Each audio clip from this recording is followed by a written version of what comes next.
پیارے بچوں، السلام علیکم ورحمۃ اللہ وبرکاتہ۔ آج کی ہماری کہانی کا موضوع ہے ہمارا خالق۔ پیارے بچوں، تم جس مکان میں رہتے ہو اس میں کچھ کمرے ہیں، جیسے مہمان خانہ، پڑھنے کا کمرہ، سونے کا کمرہ، سامان رکھنے کا کمرہ، باورچی خانہ، طہارت خانہ، چند کھڑکیاں اور روشن دان۔ ان میں پنکھے اور بجلی کی ٹیوبیں اور بلب لگے ہیں۔ گرمی لگے تو پنکھے چلا لیتے ہو، رات کے وقت اندھیرا ہو جائے تو بٹن دبانے سے بلب روشن ہو جاتے ہیں، ان کی روشنی پھیل جاتی ہے اور تم کام کاج کر سکتے ہو۔ تمہارے پاس پڑوس میں کئی اور لوگ تمہاری طرح اپنے اپنے مکانات میں رہتے ہیں۔ میں اگر تم سے پوچھوں کہ تمہارا یہ مکان کس نے بنایا ہے تو تمہارے منہ سے فوراً نکلے گا کہ ابو جی نے۔ میں اگر کہوں کہ بیٹا نہیں، یوں ہوا کہ تیز آندھی چلی اور اس میں ریت، سیمنٹ، اینٹیں اڑتی ہوئی آئیں اور خود بخود جڑتی گئیں، ان میں مسالہ حل ہو کر لگتا گیا اور ترتیب سے نقشے کے مطابق کمرے بنتے چلے گئے، ان میں کھڑکیاں اور روشن دان لگ گئے، پنکھے اور بلب نصب ہو گئے۔ تم ہنس کر کہو گے کہ آپ کیسی باتیں کر رہی ہیں، ایسا ہرگز ممکن نہیں، میں نے اپنے آس پاس فلاں مکان بنتے دیکھا ہے۔ ٹرک سے مزدوروں نے اینٹیں اور سیمنٹ، ریت اور لوہا نیچے اتارا، پھر مزدوروں نے پیمائش کے ساتھ پانی میں مسالہ تیار کیا اور مستریوں نے آہستہ آہستہ اینٹوں کو مسالے سے جوڑا۔ انہیں کئی ماہ اس کام میں صرف کرنے پڑے تو کہیں جا کر یہ مکان تیار ہوا۔ پھر اس مکان میں الیکٹریشین نے بجلی کی وائرنگ کی، پنکھے اور بلب لگائے اور محکمہ برقیات نے اس مکان کو کنیکشن دیا تو بلب روشن ہوئے اور پنکھے چلے۔ اگر بجلی گھر میں خلل پیدا ہو جائے تو وہ کام کرنے سے رک جاتا ہے، برقی رو بند ہونے سے چلتے ہوئے پنکھے ٹھہر جاتے ہیں، رات کے بعد گھروں میں اندھیرا گھپ ہو جاتا ہے، پھر تم عارضی روشنی مثلاً موم بتی، بیٹری وغیرہ کا سہارا لیتے ہو، اور جب تک بجلی گھر سے پیدا شدہ خرابی کو دور نہ کیا جائے برقی رو بحال نہیں ہوتی۔ بچوں، مزید غور کرو، جیسے تمہاری امی روزانہ تمہارے سامنے تمہارا ناشتہ اور کھانا تیار کرتی ہیں، چائے بنانے کے لیے دیگچی میں پانی ڈال کر چولہے پر رکھتی ہیں، دیا سلائی سے آگ جلاتی ہیں، ابلتے پانی میں چائے کی پتی ڈالتی ہیں، پھر دودھ ابال کر چائے کے کپ میں ڈالتی ہیں، اسی طرح سالن روٹی تیار کرتی ہیں۔ کبھی ایسا ہوا کہ تمہیں بھوک لگی ہو اور کھانے پینے کی تمام اشیاء خود بخود تمہاری میز پر چلی آئیں اور تم مزے مزے سے انہیں کھانے لگو؟ اب یہ چھوٹی سی بات یقیناً تمہارے ذہن میں آ جائے گی کہ جب تمہارا چھوٹا سا مکان خود بخود نہیں بنا تو یہ اتنی بڑی دنیا جو دور دور تک پھیلی ہے بغیر کسی کے بنائے کیسے وجود میں آ سکتی ہے؟ یہ نیلگوں آسمان جو ہمارے سروں پر بغیر ستونوں کے کھڑا ہے، اس میں سورج اور چاند اور بے شمار جگمگاتے ستاروں کی گردش ہے۔ سورج اور کئی ستارے تو ہماری زمین سے کئی گنا بڑے ہیں، اگر آپس میں ٹکراتے نہیں، اپنے اپنے محور میں تیرتے ہیں، اور یہ کس کے حکم کے پابند ہیں؟ یہ دن اور رات کا آنا جانا، دن کا کام کے لیے روشن ہونا اور راحت اور آرام کے لیے پرسکون ہونا، اس کا منتظم کون ہے؟ یہ بادلوں کا جھوم جھوم کر آنا اور برس جانا، جس سے سوکھی کھیتیاں سرسبز اور شاداب ہو جاتی ہیں، یہ کس کے حکم کے منتظر رہتے ہیں؟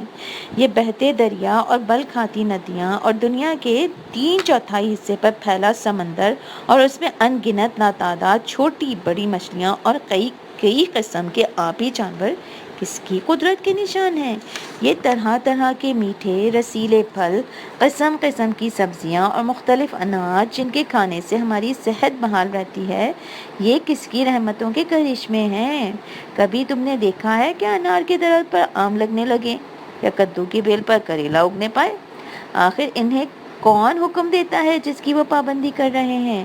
کس کے حکم سے لوگ اس دنیا میں پیدا ہوتے ہیں اور دنیا سے رخصت بھی ہوتے ہیں؟ قرآن حکیم فطرت کی آواز کو یوں بیان کرتا ہے: فَتَبَارَكَ اللَّهُ أَحْسَنُ الْخَالِقِينَ، پس بڑا ہی برکت والا ہے وہ اللہ جو سب سے بہتر بنانے والا ہے، اور اس نے اس ساری کائنات کو بنایا اور سجایا ہے۔ پیارے بچوں، اس وسیع اور عریض کائنات میں ہم جو کچھ دیکھتے ہیں، زمین، آسمان، چاند، ستارے، انسان، حیوانات، چرند پرند، پہاڑ، دریا، عرض یہ کہ جو کچھ ہمیں نظر آتا ہے، ان سب اشیاء کا خالق، مالک اور نگہبان صرف اللہ تعالیٰ ہے۔ اللہ خالق کل شیء وہو علی کل شیء وکیل۔ اللہ ہی ہر چیز کا خالق ہے اور وہی ہر چیز پر نگہبان۔ بچوں، اس پوری کائنات کا معبود صرف ایک ہے اور وہ اللہ ہے۔ معبود کے معنی ہیں کہ جس کی عبادت کی جائے، جس کے آگے سر جھکایا جائے، جس سے مشکلات اور مصائب میں مدد مانگی جائے اور جس سے ہمیشہ خوف کھایا جائے۔ اللہ ہمارا معبود ہے اور ہم اس کے عباد یعنی بندے ہیں، اور لا الہ الا اللہ کا مفہوم یہ ہے کہ معبود حقیقی صرف ایک اللہ ہی ہے۔ وہ اپنی مرضی سے جسے چاہتا ہے اسے چلاتا ہے۔ اگر اس میں دو معبود ہوتے تو ان میں اختلاف اور جھگڑے شروع ہو جاتے۔ ایک دوسرے سے کہتا کہ دیکھو تم مشرق سے اتنا عرصہ سورج نکالتے آئے ہو، میں اسے اب مغرب سے نکالوں گا۔ اور دوسرا کہتا کہ رات کے بعد دن آتا ہے، میں اب دن کو رات بناؤں گا اور رات کو دن۔ دونوں میں اختلاف شروع ہو جاتا اور زمین اور آسمان کا نظام بگڑ جاتا۔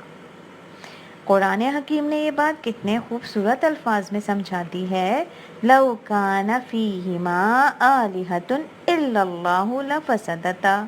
اگر آسمان اور زمین میں اللہ کے علاوہ کوئی اور بھی الہ ہوتا تو زمین اور آسمان دونوں کا نظام بگڑ جاتا۔ بچوں، اللہ تعالیٰ ہمارا کتنا اچھا خالق اور مالک ہے۔ اسی نے ہمیں پیدا کیا، وہی ہمیں پالتا ہے۔ اس نے ہمیں بے شمار نعمتیں دی ہیں، کھانے کو مختلف لذیذ پھل، طرح طرح کی سبزیاں اور اناج، پینے کو ٹھنڈا پانی، پہننے کو اچھا لباس، رہنے کے لیے عمدہ مکان اور سیر اور سفر کے لیے آرام دہ گاڑی۔ پھر غور کرو کہ ہماری شکل و صورت کتنی اچھی بنائی ہے۔ دیکھنے کے لیے آنکھیں، سننے کے لیے کان، سونگھنے اور سانس لینے کے لیے ناک، چلنے پھرنے اور کام کاج کے لیے ہاتھ پاؤں، سوچنے اور سمجھنے کے لیے دل اور دماغ، اور دل بہلانے کے لیے ماں باپ اور بہن بھائی عطا کیے ہیں۔ ہمارے لیے ضروری ہے کہ ہم ایسے مہربان رب کا ہر وقت شکر ادا کریں، اس کی تعریف کرتے رہیں، اسی کے گیت گائیں، اسی کے آگے جھکیں، اسی کی بندگی اور عبادت کریں۔ ذالکم اللہ ربکم لا الہ الا ہو خالق کل شیء فاعبدوہ وہو علی کل شیء وکیل۔ یہ ہے اللہ تمہارا رب، اس کے سوا کوئی معبود نہیں، وہ ہر چیز کا خالق ہے، لہٰذا تم اسی کی بندگی کرو، اور وہ تمہارا ہر طرح سے کفیل، نگرانی کرنے والا اور خرچ اٹھانے والا ہے۔ کسی شاعر نے یہ شعر کتنے اچھے کہے۔ تو نے یہ سنسار بنایا، خوب بنایا، خوب سجایا، ہرا بھرا پھر فرش بچھایا، فرش بچھا کر ہمیں بسایا، تیرے آگے سر کو جھکائیں، تجھ کو ہی معبود بنائیں۔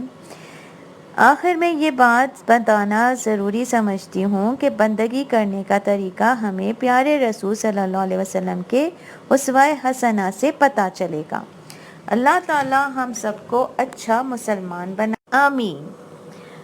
سبحانک اللہم و بحمدک، نشہد ان لا الہ الا انت، نستغفرک و نتوب الیک۔ السلام علیکم ورحمۃ اللہ وبرکاتہ۔